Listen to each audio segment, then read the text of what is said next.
Most of us in the emergency nurses, if you can think of it like, we're very squirrel, like everything draws our attention, like shiny, you know?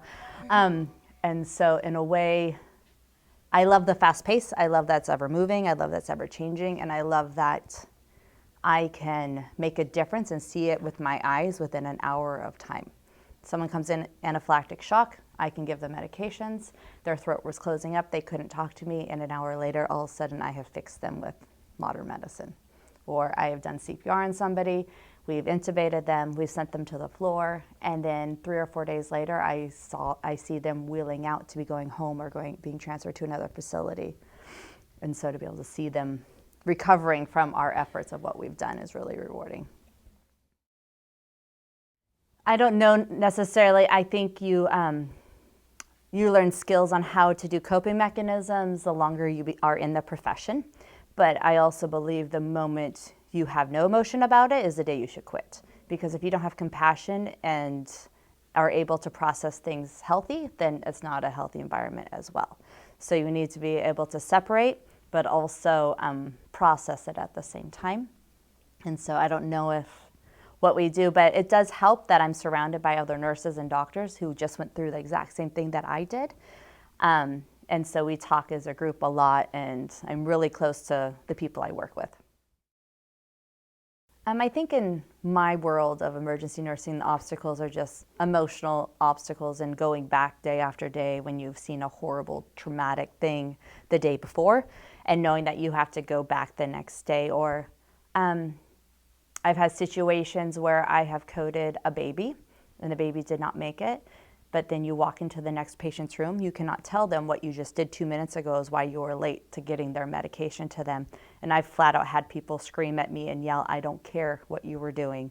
Where's my medicine? I have back pain. It's chronic back pain. And you can't say what just happened. You just say, I hear you. I understand you're upset. And just keeping, I think one thing is always realizing that their situation is that biggest thing in their brain at that time, and they don't care what you just went through. And to be able to know that, because we're assigned about, our ratios in the state of California is 1 nurse to 4 patients. And so I have to deal with one room and then go to the next room. And sometimes it's within 5 minutes of dealing with a really horrible situation. And just to go with a fresh face every time you walk into the room and know that that person is there because they're having a really hard time, and just staying positive. Yes, we are the only hospital that was actually open.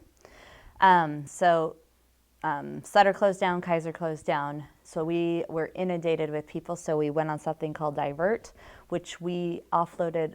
They emptied the entire hospital pretty much and transferred them to hospitals down in the south. And we were the only ER that was fully functional and working. So it was a very, very crazy time. Actually, the night of the fires, Sutter's NICU unloaded all of their babies in ambulances and brought them all to our ER. And they had all these little teeny tiny babies that had nowhere to go. So Memorial got all of those babies until they're able to place them. So the night of the fire, I wasn't there because I worked day shift.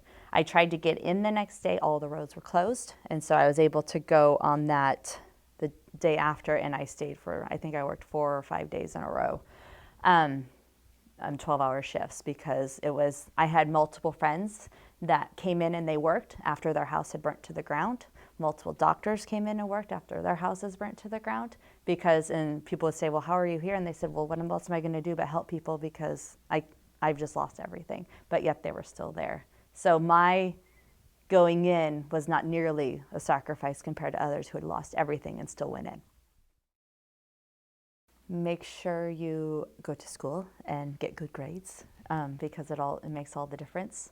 And really know that that's what you want to do, because we deal with, like I said, the emergencies and stuff like that. But you also have to have a lot of compassion for people in general, because we deal with the mental health community more than any other department does, because people who come in don't have resources, and our nation is very that's lacking in the department of our mental health facilities, and so we house a lot of the mental health patients. So I think you need to get good grades, and I think people need to know that's where they want to do, because there's so many versatile spots of nursing. You could go be a med-surg nurse, you can work in the cardiac units, you can work in ICU, you can work in emergency.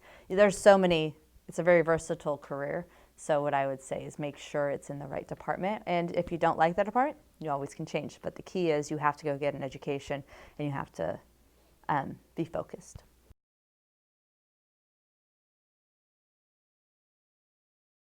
Hi, I'm Grace Messenger. Hi, I'm Homero Adiano. Hi, I'm Melissa Moffett. Hi, I'm Janae Hammond. Hi, I'm Rowan Addison. Hi, I am Isael Castro.